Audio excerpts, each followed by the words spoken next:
19h45 dans nos studios ici. Bienvenue au journal. Voici le sommaire. On parle dans cette édition du maraîchage et de ces nombreux maraîchers qui utilisent les engrais et intrants chimiques pour booster leur production, une pratique qui n'est pas sans effet sur l'environnement. Une seule gorgée d'eau fraîche après une activité intense en temps de chaleur peut vous rafraîchir. Mais attention, elle peut également être dangereuse pour la santé. À quoi s'expose-t-on? Explication à suivre. Enfin, on aborde la question de la piraterie des œuvres littéraires. En quoi cela consiste-t-il et comment y mettre définitivement fin?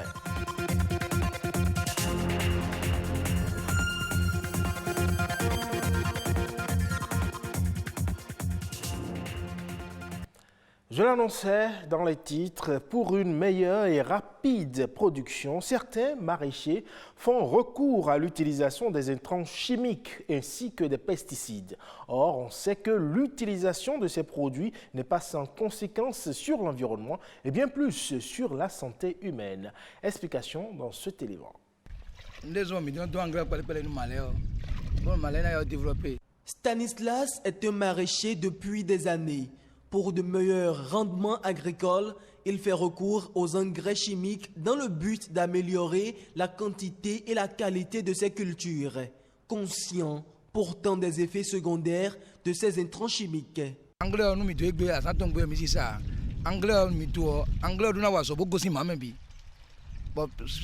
Une semaine, 2 semaines, Avec l'utilisation abusive de ces produits chimiques dans le maraîchage, l'environnement et la santé des populations sont menacés. Lorsque vous utilisez l'engrais chimique, automatiquement le sol sur lequel vous exercez ces engrais-là ne peut plus produire sans ces engrais. Dès qu'il pleut, tout ce qui est produit chimique utilisé, c'est lessivé par les eaux de ruissellement et ça regagne les rivières. Ça regagne les nappes phréatiques et ça donne des problèmes de santé. Lorsqu'on a de la patience, on peut produire bio, c'est-à-dire produire en respectant l'environnement. Quand vous vivez dans un environnement pollué, vous avez l'esprit pollué et vous réagissez comme une pollution. Lorsque vous vivez dans un environnement sain, votre esprit est sain, vous agissez sainement. Pour mettre un terme à ces désagréments et participer à un environnement sain, la Fédération nationale des organisations de maraîchers du Bénin mène des actions de sensibilisation. Nous avons redoublé de sensibilisation à l'endroit de nos membres pour qu'ils aient recours aux produits homologués, ce qui n'était pas le cas. L'autre chose, c'est le respect des délais de rémanence. Tout produit chimique a un délai après lequel il n'est plus nocif pour la santé. Tout dernièrement, la FENOMA a mis en place des brigades de surveillance phytosanitaire. Ces brigades où les acteurs se surveillent d'abord pour voir si sont mitoyens n'utilisent pas des produits prohibés. Le surveille pour voir s'il respecte les délais de remanence avant de mettre en marché sa production. L'enjeu aujourd'hui est l'utilisation des engrais biologiques au détriment des engrais chimiques, toutes choses qui faciliteront l'obtention de produits maraîchers sains en vue du bien-être des consommateurs. Et vous ne le savez peut-être pas, mais étancher sa soif avec un verre d'eau bien glacée peut vous rafraîchir. Mais attention parce que cela est déconseillé par les médecins. La consommation d'eau fraîche aurait des effets négatifs sur l'organisme allant jusqu'à des troubles de santé. Précision dans cet élément. Il y a 3 organes qu'il faut privilégier à les entretenir quand on veut consommer l'eau glacée. Il y a le cœur, le foie et le poumon. Ces 3 organes vitaux ne sont pas réceptifs à la consommation de l'eau glacée. Pourtant, l'eau glacée est très désirée par bon nombre de Béninois, surtout après une journée mouvementée. Quand il fait chaud, nous prenons de l'eau glacée. Quand on a soif, L'eau glacée nous désaltère et on se retrouve mieux. Il paraît qu'elle n'est pas bonne, mais on sent une fraîcheur quand on la consomme. Parfois, quand il fait chaud, je prends de l'eau glacée, mais quand il fait froid aussi, je prends ça. Parfois, ça fait du bien quand on prend ça. L'agréable sensation de fraîcheur et de désaltération que procure à l'organisme l'eau glacée n'est qu'un soulagement temporaire. Sa température, généralement entre 6 et 12 degrés, contraste avec la température de base du corps humain qui est de 37,6 degrés. Selon les spécialistes, cet écart pourrait être un facteur ou un élément déclenchant de certaines pathologies. D'abord, celui qui prend tellement de l'eau glacée, il est exposé à l'obésité.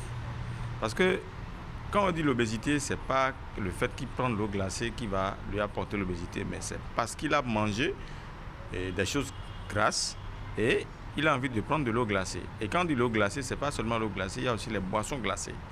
Donc, c'est consécutif, c'est alternatif. Quand il prend de l'eau glacée, il mange, il finit de manger, en même temps il prend de l'eau glacée, il sera toujours gros. Et attention, il y a ce qu'on appelle la rétention d'eau, c'est-à-dire l'eau qui se retrouve exagérément dans ton organisme. Il faut faire attention à cela parce que ça reçoit beaucoup d'énergie négative sur ce que tu manges. Et l'eau glacée à une température donnée perturbe le fonctionnement du foie et la bonne digestion aussi. Donc je vous conseillerais simplement d'aimer le chaud, de prendre de l'eau tiède ou bien du thé.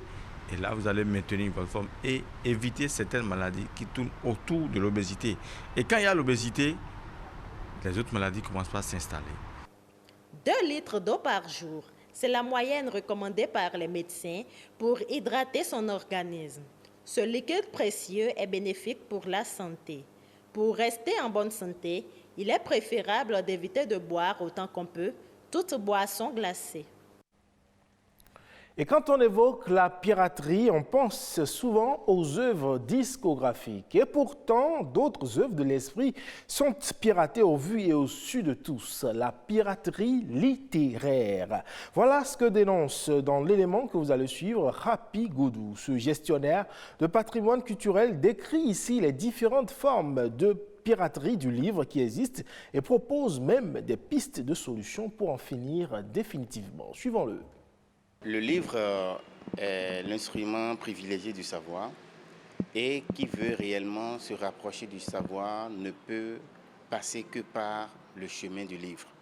C'est une filière, disons, importante pour le développement culturel d'un pays parce que le livre, avant de devenir ce document, disons, imprimé, qui renferme le savoir, la connaissance, il passe par des étapes. Du coup, c'est une chaîne avant que le document que nous voyons ne soit réellement visible parce que la finalité, c'est, disons, la rentabilité économique que cet ouvrage-là, qui a été inspiré par l'auteur, puisse apporter. L'importance du livre pour l'économie d'un pays ou la culture d'un pays, c'est à double titre. 1, ça nourrit la connaissance. Et 2, ça permet à tous ceux qui interviennent dans cette filière, les acteurs, d'en jouir, donc de pouvoir se servir donc, de cette connaissance-là pour pouvoir économiquement vivre. Depuis l'avènement du président Patrice Talon, nous avons constaté qu'il y a des encouragements à ce niveau-là où le livre est considéré comme, disons, une part importante du développement culturel et économique.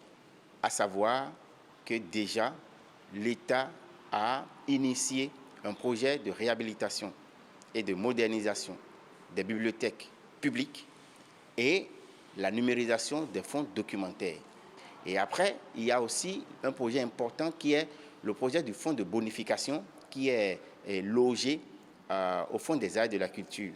Donc, ce projet qui vient encourager les industries culturelles. Et parlant des industries culturelles, nous avons bel et bien la chaîne du livre. Du coup, cela vient donner un souffle de soulagement, donc un bouffée d'oxygène à tous ces promoteurs qui vont pouvoir désormais aller à la bancarisation de leur projet d'édition du livre, par exemple, et de pouvoir voir l'État rembourser les intérêts. Hors de nos frontières à présent, à Nairobi, une ancienne décharge a été transformée en jardin par la communauté. Le lieu offre désormais un espace de verdure et de détente dans un quartier longtemps considéré comme un quartier pauvre et où la criminalité est admise. Les détails ici avec nos confrères de France 24. Une oasis verdoyante en plein cœur du quartier de Dandora à Nairobi. Il y a 10 ans, ce terrain faisait office de décharge publique, mais grâce aux efforts de Charles Gachanga, il s'est transformé en un petit coin de paradis. This started in 2013. This was the biggest dump site in my community here around. Aidé d'une poignée de volontaires, Charles Gachanga a déblayé le terrain, planté des arbres et des fleurs et même construit une bibliothèque pour les enfants. Son but, changer les mentalités dans un quartier où la criminalité et la pauvreté sont omniprésentes. Evan Sotiendo est un ancien délinquant. Il consacre aujourd'hui la plupart de son temps à l'entretien du jardin. We try to bring nature closer to the people because nature is very good even for your mental well-being, you see. And considering the Dandora, that mental state that people are thinking of crime, people are just thinking crime and the negative.